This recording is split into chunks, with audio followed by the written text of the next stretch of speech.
2, verso de número 4. Primeira carta do apóstolo Paulo aos Coríntios, capítulo de número 2, verso de número 4.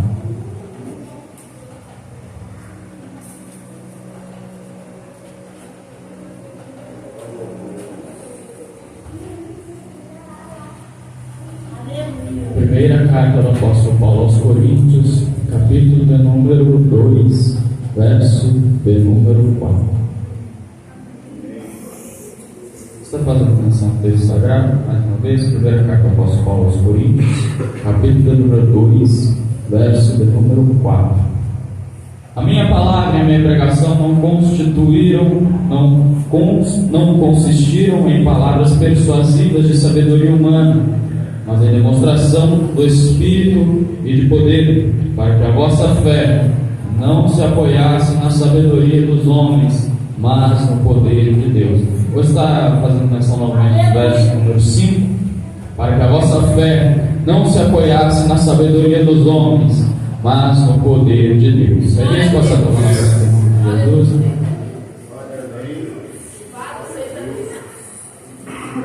A carta do apóstolo Paulo aos Coríntios é uma carta de um contexto muito interessante, porque Paulo ele vai tratar das feridas, das coisas que estão acontecendo em Corinto, já em sua viagem a Éfeso. Paulo em Éfeso recebe cartas dizendo que Corinto estava dividida. Repita comigo: Corinto estava dividida. Pois bem, a igreja de Corinto, na primeira carta do apóstolo Paulo aos Coríntios, capítulo número 1, Paulo ele é sistemático em dizer que a igreja de Corinto tinha todos os dons. Vai dizer que para a igreja de Corinto não lhe faltava dons. A igreja ela rodava no mistério, falava em línguas estranhas, tinha visões, tinha a manifestação crucial do poder de Deus. Mas agora esta mesma igreja que recebe todos esses dons espirituais é a mesma igreja que está passando por um sério problema. É a mesma igreja que está passando por uma separação interna. É uma igreja que está passando por uma divisão de seus membros. E essa divisão acontece em 4 grandes grupos. A primeira divisão se acontece na questão das personalidades, que é o quê?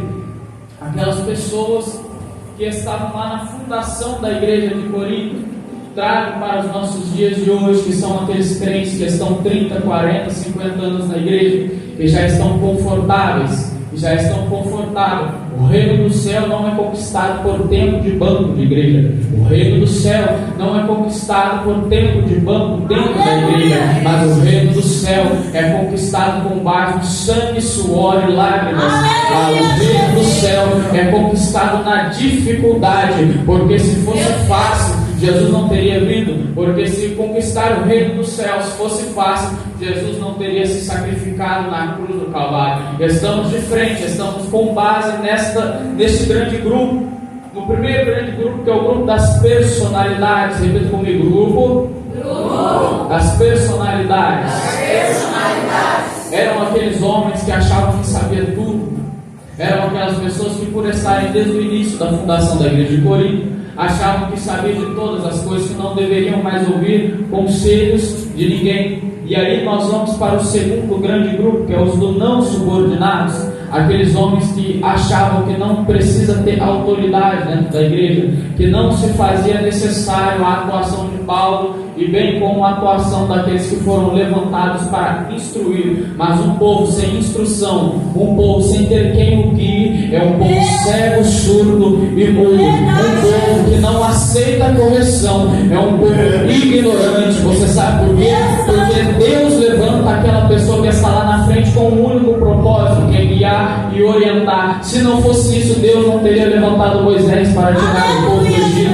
O povo teria continuado no Egito. E é da mesma maneira as nossas igrejas do século 21. Nós necessitamos de uma autoridade espiritual. Nós necessitamos de alguém para nos guiar, para nos orientar pelo caminho, de alguém que é mais experiente na fé do que nós. Existem, infelizmente, nós estamos sendo assolados no nosso século 21 por igrejas, por membros, por pessoas que acham acham que não podem ser corrigidas, que pensam que tem um ego frágil. O pastor falou alguma coisa que me chateou, eu vou sair de dentro da igreja. Mal sabe ela que mais vai fazer falta para ela é não estar dentro da igreja do que a igreja sentir falta dentro dela, porque a palavra de Deus vai dizer que aquele ramo que não dá fruto, ele será cortado. E meu irmão, a igreja, ela tem a sua base em Cristo. A base da igreja é Cristo, e sendo Cristo a base da igreja, torna-se insubstituível a presença de Jesus. Então nós vamos aprender com esse grande grupo, esse segundo grande grupo, o grupo dos não subordinados. Repita comigo: o grupo dos não subordinados. Era um grupo de pessoas cego, surdo e mudo, porque não aceitavam correções, não aceitavam orientações de seus superiores. Logo em seguida tem um grupo que são os de Paulo, aqueles que diziam que somente respeitavam a Paulo, aqueles que afirmavam que eles só tinham que dar ciência a Paulo. E nós sabemos que bem verdade é que a Bíblia vai dizer que Paulo planta e Apolo rega, mas quem dá o crescimento é o Senhor. Logo em seguida tem um outro grupo grande de pessoas, o grupo dos de Apolo, que falam que eles só respondem a Apolo, que Paulo não tem autoridade nenhuma. E agora, o livro de Coríntios, capítulo número 3, verso número 6, vai dizer: eu plantei, Paulo dizendo: eu plantei sim, Paulo plantou, Paulo regou, mas quem deu o crescimento é somente o Senhor. Eu posso falar, eu posso cantar, eu posso pregar, eu posso tentar te convencer, mas quem vai te instruir na palavra é Deus. Quem vai te fazer crescer na presença é Deus. E como alguém tem crescimento se não buscar a Deus? Como existe crescimento ministerial sem que a pessoa procure aquele que dá o crescimento?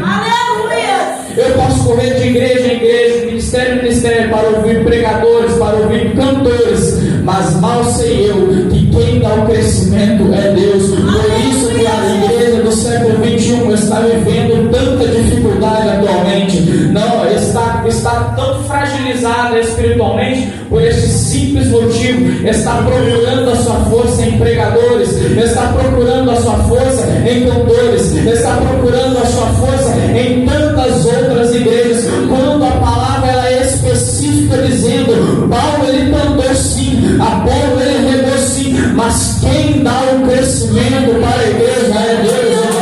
Quem dá o crescimento para a igreja é Deus. É Deus falando para a igreja neste momento: você pode até naquela igreja lá, você pode vir até na nossa igreja, você pode frequentar alguma congregação, mas o único que vai te dar o crescimento é o Espírito Santo de Deus.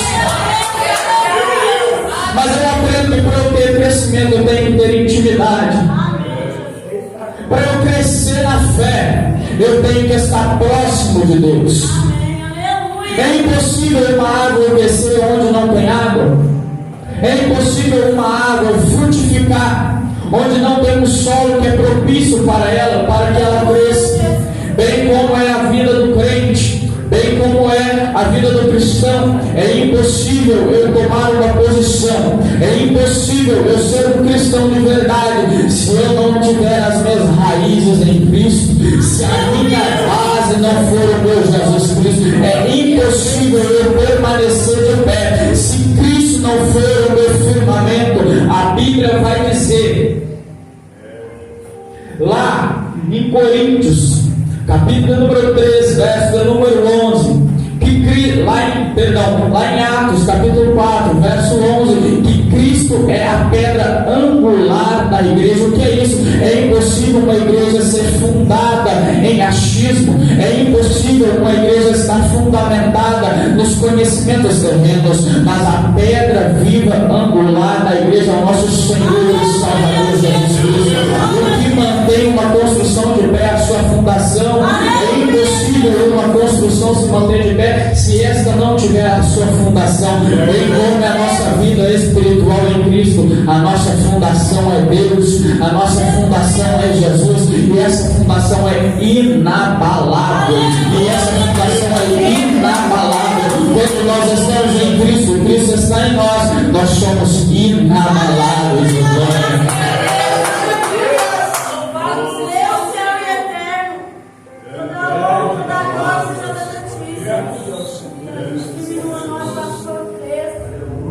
E agora a Bíblia vai dizer, Paulo ele continua exortando a igreja de Corinto, a partir do capítulo número 2. A Bíblia vai dizer, no capítulo número 2, verso número 8: nenhum dos poderosos deste mundo a conheceu, pois se a tivessem conhecido, jamais teriam crucificado o Senhor da glória. Como porém está escrito, as coisas que o olho não viu, o ouvido não ouviu, não subiram à mente humana, são as que Deus tem preparado para aqueles que Ele ama. Vou ser enfático em dizer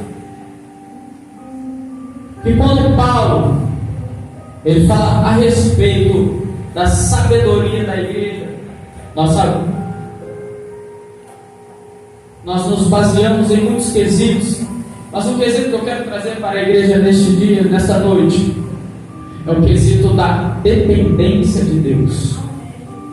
Porque a Bíblia vai dizer que nós somos totalmente dependentes do Senhor. Nós somos dependentes, e nós sendo dependentes de Deus, nós temos que nos tornar um somente com Ele. E a Bíblia vai dizer em Salmo número 24, verso 8 ao 10: quem é esse Rei da Glória? Preste bem atenção. O Senhor forte e poderoso, o Senhor poderoso na guerra. Levantai, ó portas, ó entradas eternas, e entrará o Rei da Glória. Quem é esse Rei da Glória? O Senhor dos Exércitos.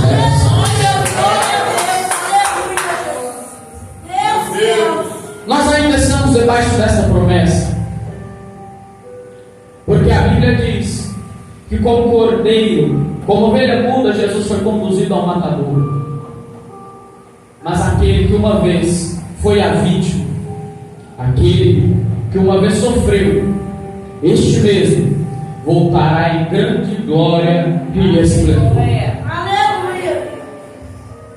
Aquele que sofreu, aquele que foi crucificado, este voltará em um cavalo branco. Em sua coxa está escrito: Rei dos Reis e Senhor dos Senhores. E é esta a maior promessa que a igreja tem.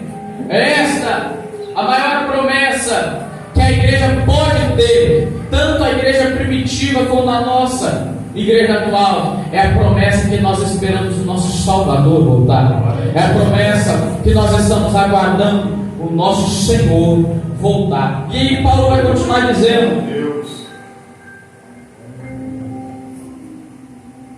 no verso 14: ora, o homem natural não compreende as coisas do Espírito de Deus, pois lhe parecem loucura e não podem entendê-la. O próprio Paulo, ele vai falar que a palavra, que a mensagem da cruz para o mundo é loucura, mas para nós é a manifestação do poder de Deus. O que eu aprendo com isso para trazer nessa mensagem desse dia de hoje? Muitos podem até falar para você que é bobeira vir à igreja. Muitos podem até dizer para você que você está adorando um Deus que não existe. Muitos podem tentar tirar você da fé.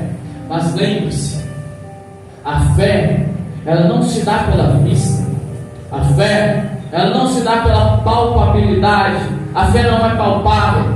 A Bíblia vai nos dizer lá no livro de Hebreus que a fé é o firme fundamento das coisas que não se veem e a prova viva das que se esperam em Deus. Não dependa do ser humano, não dependa das pessoas. Jesus disse: não temam o homem que pode matar a carne, mas temam o seu Senhor, mas temam a Deus, que além de matar a carne, a lança no fogo eterno.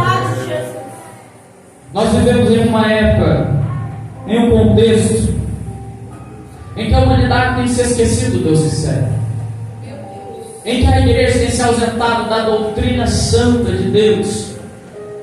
Essa doutrina estava sendo esquecida pela igreja de Corinto também. Bem como mencionei anteriormente, a igreja de Corinto era uma igreja grande. A igreja de Corinto era uma igreja que estava cheia de dons espirituais. estava repleta de dons espirituais, mas o mais importante aquela igreja não tinha. Por isso nós vemos nos dias de hoje igrejas cheias, igrejas inchadas, igreja em que o povo entra doente e volta doente, igreja que o povo entra depressivo e volta depressivo, igreja que o povo entra com dificuldade e volta com dificuldade. Infelizmente, o que mais tem se manifestado nos dias de hoje é a igreja de Corinto, uma igreja que está cheia de dons, uma igreja que está completamente afundada em divisão. Em minha casa, eu consultava a Deus e Ele me dizia: filho, não adianta nada uma igreja que pula, canta e roda, se não tiver a promessa guardada. Não adianta nada uma igreja grande em seu campo, se não tiver a promessa guardada, enraizada. Não adianta nada eu ou você pular, cantar e dançar na presença de Deus, se nós não estivermos unidos em um só corpo e em um só espírito. É desprezível o sentimento de quem somente roda e pula, porque quando sai da porta da igreja para fora está vazio. Mas quem vem e se enche da presença de Deus, além de sair cheio, contamina outras pessoas pela sua vida, prega a palavra de Deus, leva missões, prega o amor do Senhor Jesus Cristo. Essas pessoas que estão cheias da presença de Deus são aqueles que fazem a diferença aqui nessa terra, são aqueles que incomodam. Porque veja bem, quem incomoda o inferno não é aquele que pula, não é aquele que roda. Quem incomoda o inferno não é aquele que fala em línguas estranhas, mas aquele que incomoda o inferno é aquele que se dedica a Deus, é aquele que se dedica à obra do Senhor, é aquele que quando tem um tempo, você vai perguntar para ele: ô irmão, o que você está fazendo? Ah, eu estava orando, ah, eu estava jejuando, ah, eu estava me consagrando. Pois bem, a Bíblia vai dizer que nós temos que ser como flechas na mão do arqueiro habilidoso. Você já viu uma flecha cumprir com o seu propósito se ela estiver sem a ponta da lâmina? Você já viu uma flecha cumprir com o seu propósito se ela estiver desalinhada? Meu Deus! Qual flecha cumpre com o seu propósito se ela não atingir o alvo? Aqui eu quero fazer alusão à flecha na mão do arqueiro habilidoso. O arqueiro ele vai até disparar a flecha. O arqueiro ele vai até tensionar o arco até seu último momento e soltar. Mas se a flecha não estiver afiada, se a flecha não estiver alinhada, a flecha não vai atingir o alvo. Aí você pode perguntar: o problema está em quem? O problema está no arqueiro que não soube atirar? O problema está em quem? No arqueiro que não soube mirar no alvo certo? Deus santo. O problema está na flecha. Traga aos nossos dias atuais. Por que não tem acontecido mais corriqueiramente curas e libertações dentro das igrejas? Será que o problema está no Deus que nos chamou? Por que nós não temos visto tantas obras de Deus acontecer no século 21 como acontecia antigamente? Será que Deus mudou? Será que o Deus que fez a promessa, Ele não a cumpriu? Pois bem, Deus me trouxe aqui nessa noite para te dizer: Deus Ele continua o mesmo. Deus continua em seu único lugar. Quem muda é o ser humano. Quem para de buscar a Deus depois da vitória é o ser humano.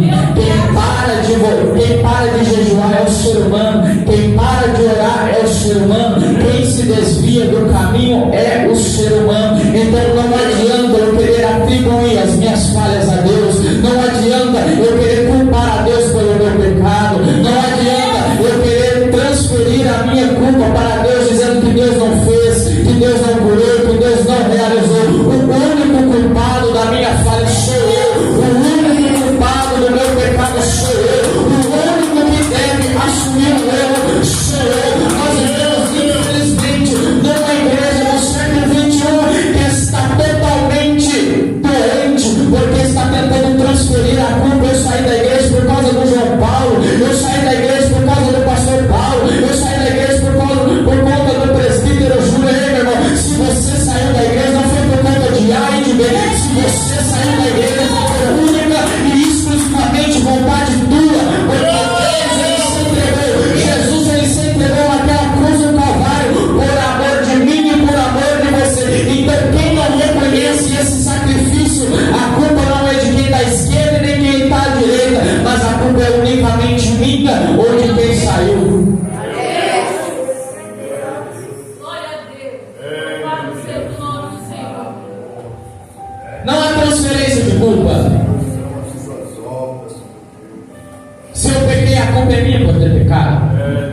Se eu errei, a culpa é minha por ter errado. E trago isso à igreja de Corinto. Além da igreja estar dividida, aquela igreja de Corinto estava quebrada em seus princípios. Quando nós perdemos o nosso princípio, nós perdemos o nosso objetivo. E quando nós perdemos o nosso objetivo, nós ficamos sem direção. Quando nós estamos sem direção, nós não temos um rumo. E o rumo do cristão é Jesus. Aleluia, é verdade. A Bíblia vai dizer que Jesus disse: eu sou o caminho, a verdade e a vida. Ninguém vem ao Pai se não for unicamente por mim. E a igreja de Corinto estava nesse contexto. Além de uma igreja dividida, era uma igreja sem objetivo. E agora, quero entrar no último momento dessa ministração, que é a partir do capítulo número 3, verso número 10. A Bíblia vai dizer, no verso número 11: pois ninguém pode pôr outro fundamento além do que já está posto, o qual é Jesus Cristo. Verso número 3 vai dizer: a obra de cada um se manifestará, porque o dia a demonstrará pelo fogo, será revelada, e o fogo provará qual seja a obra de cada um. Repita comigo: o fogo refina. O fogo refina. Fala, teu irmão: fogo refina.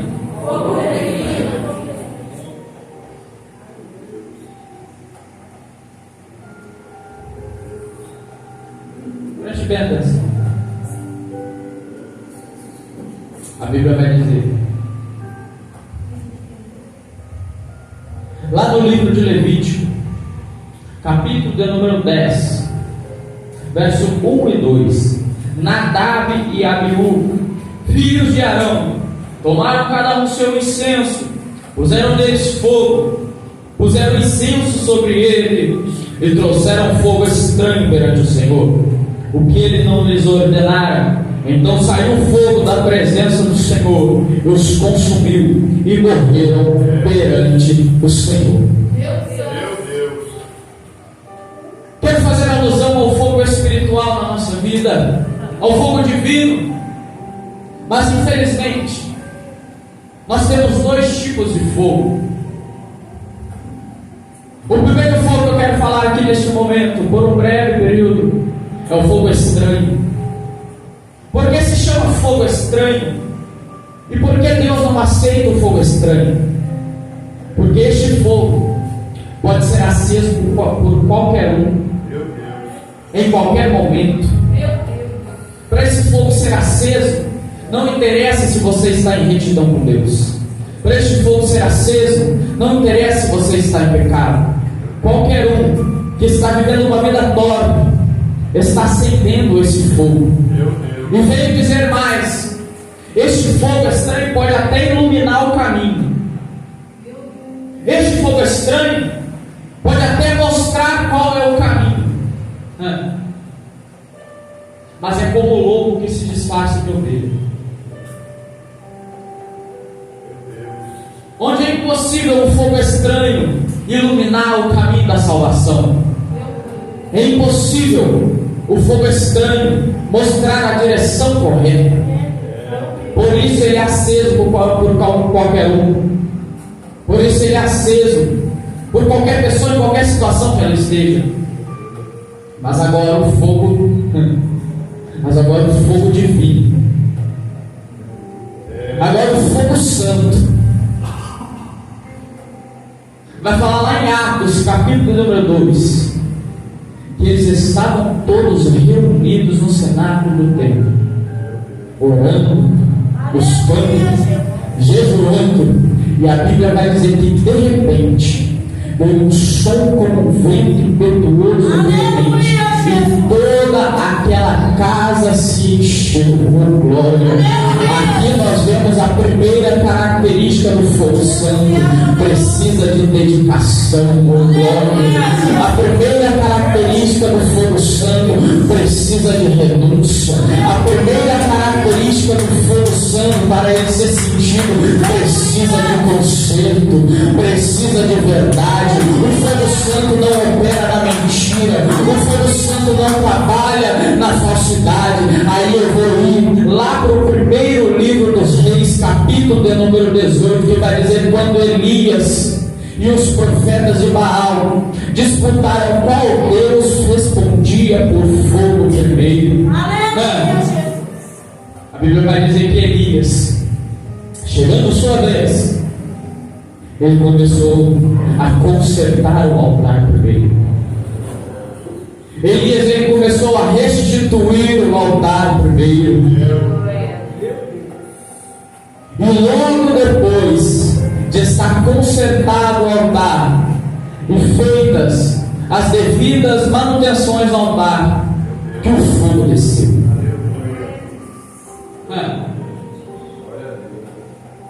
Mas uma segunda característica do fogo santo, para ele descer, primeiro é a renúncia. Aleluia, Jesus.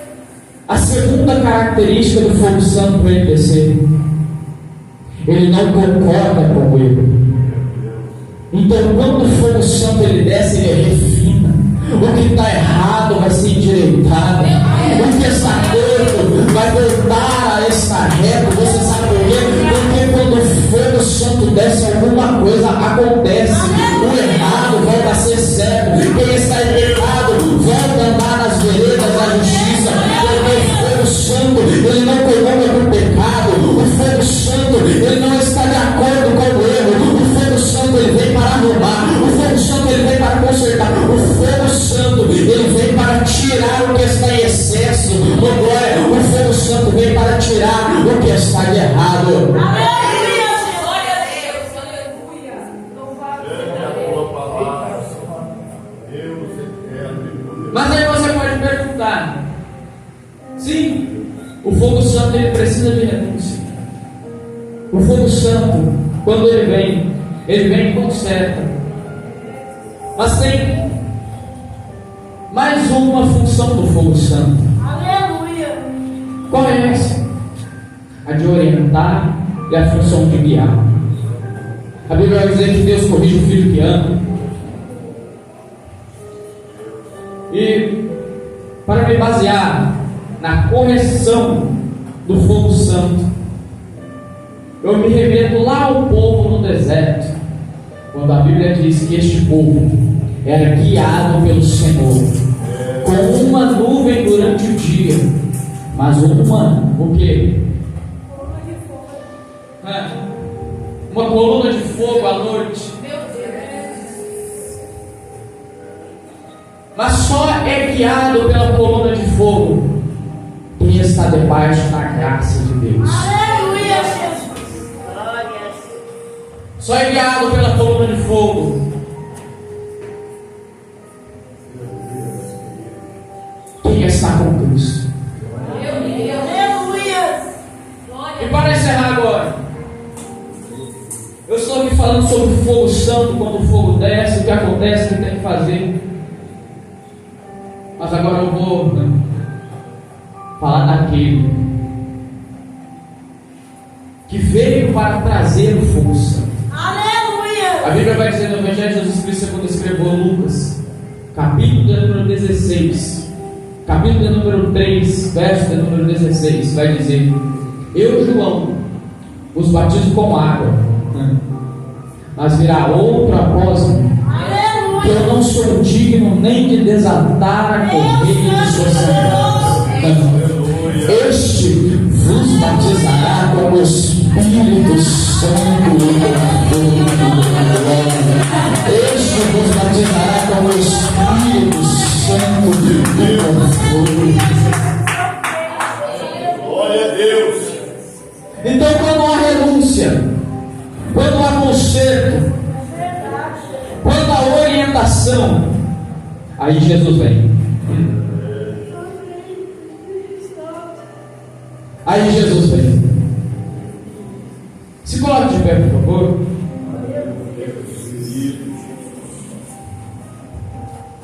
Aleluia. Louvamos ao Senhor Deus. Deus te dê glória. A Bíblia vai dizer em Romanos, capítulo 11, verso de número 36. É muito bom a gente glorificar a Deus. É muito bom a gente prestar o nosso culto racional a Deus. Mas o que nós devemos ter é um objetivo: saber quem nós estamos adorando, saber a quem nós estamos prestando glória, a quem nós estamos prestando honra e quem é digno de louvor. A Bíblia vai dizer no livro de Romanos, capítulo 11, verso de número 36: porque dele, por ele e para ele são todas as coisas. Glória, pois, a ele eternamente. Amém.